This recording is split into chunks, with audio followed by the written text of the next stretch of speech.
27% di alam semesta ini adalah dark matter atau materi gelap. Kemudian 68% adalah dark energy atau energi gelap. Jadi kalau ini dijumlahkan, itu ada 95% yang terdiri dari dark matter dan dark energy. Jadi 95% ini adalah bagian yang belum kita ketahui, yang tidak kita ketahui saat ini. 5%-nya sudah diketahui lewat sains. Kita sama-sama tidak tahu, sama sekali belum tahu tentang isinya dark matter itu apa, isinya dark energy itu apa. Jadi kalau demikian, apakah semua hal di alam semesta ini dapat kita logikakan?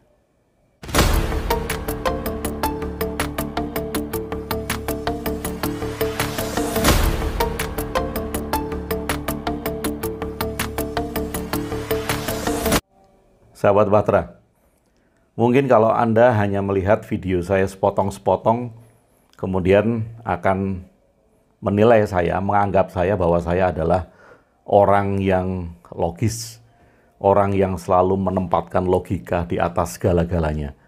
Bahkan ada yang mengatakan saya menuhankan logika, karena semuanya seolah-olah dalam video-video itu semua hal bisa dilogikakan. Sahabat, tidak demikian adanya. Saya menulis 40 buku. 40 buku. Jadi buku saya sudah ada 40. Ini saya ambilkan beberapa saja supaya kita tahu tentang perjalanan apa yang kita pikirkan atau apa yang kita ketahui. Oke, saya pernah menulis buku. Ini judulnya Oase. Nah, apa itu Oase? Oase ini adalah sebuah tulisan tentang Islam, pemaknaan Quran, kehidupan beramar ma'ruf dan nahi mungkar, hubungan sesama yang rahmatan lil alamin, agama yang menyejukkan dan penuh kasih sayang. Nah, ini saya tulis di buku Oase. Jadi saya pernah menuliskan ini dalam buku Oase. Kemudian saya juga menulis buku ini. Tuhan, apakah aku mencintaimu? Ini adalah perjalanan melihat agama dari sisi yang berbeda-beda. Nah, dua buku saya ini membahas tentang agama. Kemudian, saya juga menulis buku yang berjudul Unexpected Journey. Ini Soul Journey seri ketiga. Jadi Soul Journey itu ada 4 seri. Seri pertama itu membebaskan diri dari kematian. Seri kedua itu Next Generation. Ini seri ketiga, Unexpected Journey. Menyelami perjalanan tak terduga dalam kehidupan. Jadi, banyak hal dalam hidup kita ini itu nggak logis. Saya mengakui itu dan saya menuliskannya dalam buku ini. Hidup kita ini paradoks. Salah satu sisi itu logis, salah satu sisi itu nggak logis.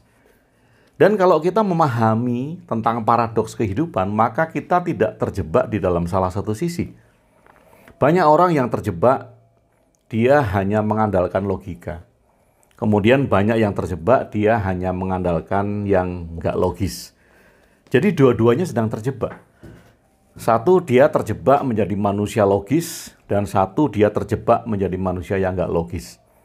Manusia nggak logis itu apa? Manusia yang setiap harinya itu hanya berdasar dengan intuisi, berdasar dengan apa yang tidak dilihat sebagai materi. Dia hanya mengandalkan sesuatu yang tiba-tiba ada, keajaiban, mukjizat. Dia terjebak dalam sebuah kehidupan yang nggak logis. Demikian pula di sisi logis, banyak orang yang terjebak di sisi logis. Kalau Tuhan tidak bisa dilogikakan, dia nggak percaya adanya Tuhan. Kalau agama tidak bisa dilogikakan, dia nggak percaya dengan agama. Nah, ini orang yang terjebak di dalam sisi logis.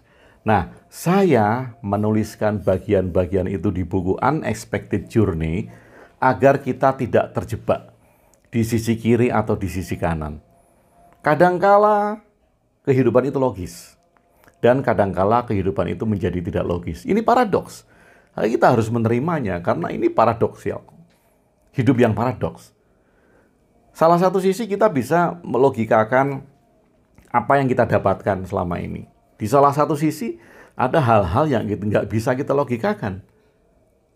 dengan apa yang kita alami saat ini unexpected journey. Jadi saya juga bicara tentang hal-hal yang nggak logis, yang itu harus kita terima dalam kehidupan, karena memang kehidupan ini paradoks. Ketika Anda bicara tentang logika, ada hal-hal yang bisa Anda logikakan. Ketika Anda bicara hal-hal yang non-logis, ada hal-hal yang logis. Jadi dua-duanya. Nah, kalau ini novel, ini Dewa Ruci. Saya menulis Dewa Ruci. Novel. Kenapa saya tulis dalam novel? Karena sangkan paraning dumadi ini, Sastro Jendro Hayuningrat Pangrawating Diyu, itu sangat susah sekali bila ditulis dalam bentuk deskripsi. Maka saya tulis dalam bentuk novel. Perjalanan Bimo, Sang Werkudara mencari air suci kehidupan. Ini sebuah novel tentang cinta dan rahasia semesta. Di sini saya bicara tentang kehidupan paralel. Karena di sini saya menuliskan bahwa Bima itu hidup dalam dunia paralel. Dunia wayang zaman dulu kala, gitu kan. Kemudian Bima yang hidup di zaman tahun 2020, karena novel ini saya tulis di tahun 2020. Jadi kehidupan Bima, antara Bima yang mencari air suci dengan Bima yang hidup di tahun 2020 saat itu terjadi paralel. Jadi kehidupan Bima adalah paralel. Nah, itu saya tulis dalam Dewa Ruci. Rahasia semesta. Sangkan paraning dumadi, Sastro Jendro Hayuningrat Pangrawating Diyu. Jadi di sini saya juga bicara tentang hal-hal yang nggak logis.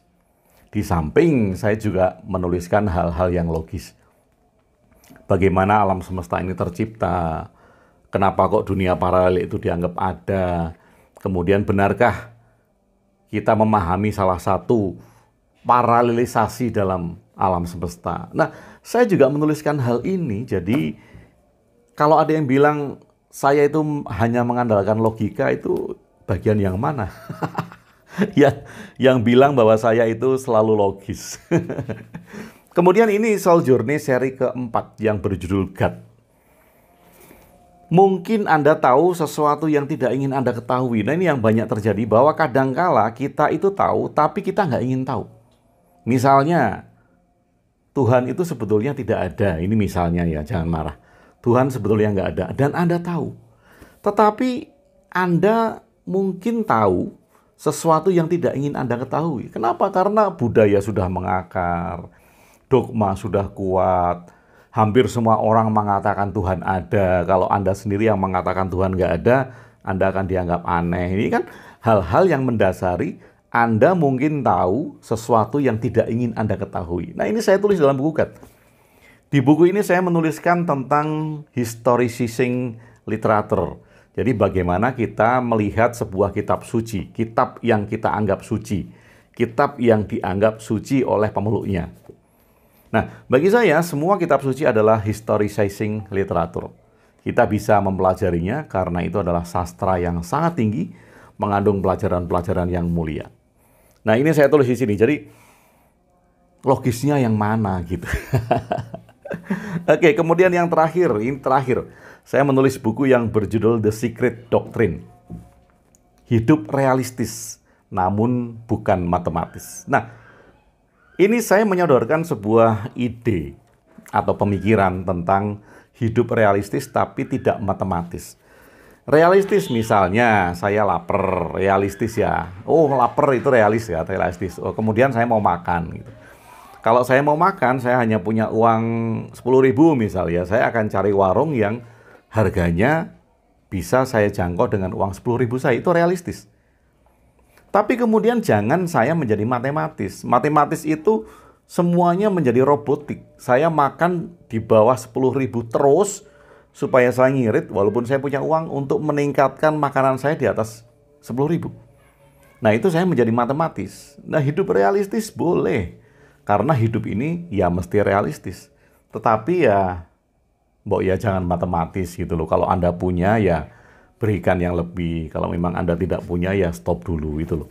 Kita realistis. Nah, di dalam The Secret Doctrine ini banyak hal-hal yang saya bicarakan antara logika dan bukan logika. Misalnya saya mengatakan di halaman 27 itu Tuhan tidak ada. Ini bisa dilihat, nggak kelihatan ya. Tuhan tidak ada. Tapi kemudian di halaman 35 saya menyatakan, menulis di sini bahwa meyakini Tuhan ada. Tuh, kemudian apa yang akan Anda nilai lagi ketika saya menulis di halaman 27, judulnya adalah Tuhan tidak ada.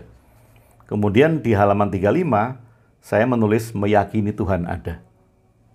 Gimana? Secret Doctrine. Jadi kadangkala kalau Anda hanya melihat video saya sepotong-sepotong atau hanya 1-2 yang Anda lihat, mungkin Anda akan bingung. Sekali lagi karena saya membuat video ini bukan untuk Anda yang tidak ingin mengenal saya lebih dalam. Saya membuat video ini untuk sahabat-sahabat saya yang mau berkenalan secara lebih dalam, lebih intens, lebih asik untuk berdiskusi. Jadi bukan hanya hit and run, Anda menemukan video ini di YouTube, kemudian Anda nilai sekali, kemudian Anda lari. Saya tidak mencari itu dan saya tidak mencari hal-hal yang lebih dari apa yang dipikirkan ketika orang membuat video di YouTube. Saya mencari sahabat. Saya mencari teman sehingga kita bisa bersama-sama menyusuri sebuah tesis yang kemudian akan ada antitesis yang nantinya akan melahirkan sintesa. Jadi, hidup ini logis nggak? Kemudian, apakah Tuhan harus kita dekati dengan logika atau tidak? Lalu hidup ini sisinya logis atau tidak? Sahabat, semoga ini bermanfaat. Terima kasih sudah bersama saya, Gong WB, di Ruang Diri. Stay original and authentic.